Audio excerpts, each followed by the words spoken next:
आज 11 मुहर्रम, अभी तकरीबन 2:30 से 3 बजे के करीब में, 2 से 2:30 बजे के करीब में, जो श्री राम नगर से जो एक फारसी पुल जाता है, तो फारसी पुल के ऊपर से 2 बच्चे जा रहे थे बाइक के ऊपर।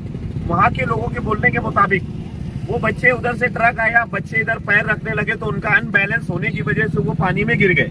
पानी में गिरने के बाद काफी लोगों ने उनको देखा उधर से बहते हुए, लेकिन अभी तक उनका कोई सुराग लगा नहीं है। फायर स्टेशन के पवार साहब, फायर स्टेशन के इंचार्ज पवार साहब और पूरी टीम शकील भाई के साथ यहाँ पर आई हुई है और काफी 1 घंटे से वो लोग ढूंढ रहे हैं, लेकिन बच्चों का कोई अभी तक पता नहीं चला है। गाड़ी भी अंदर डूबी हुई है। अगर किसी के घर का बच्चा मिसिंग हो या वो 2 व्हीलर के ऊपर आ रहा हो तो अपने बच्चों को, उनके पास फोन हो तो मोबाइल लगाकर चेक कर ले कि वो बच्चा अपने घर से लापता तो नहीं है या बच्चा कहीं गया तो नहीं है, क्योंकि वो बच्चे ऐसा लग रहा था कि काम करके आ रहे थे। उनके पास एक जर्मन का टिफिन बॉक्स भी था, इडली डोसा वाले हो, टिफिन डब्बा था और इडली डोसे वाले शायद ऐसे नजर आ रहे हैं। तो इतना आप लोगों से गुजारिश है कि अपने घर के अगर कोई बच्चे हो तो उतना आप लोग चेक कर ले।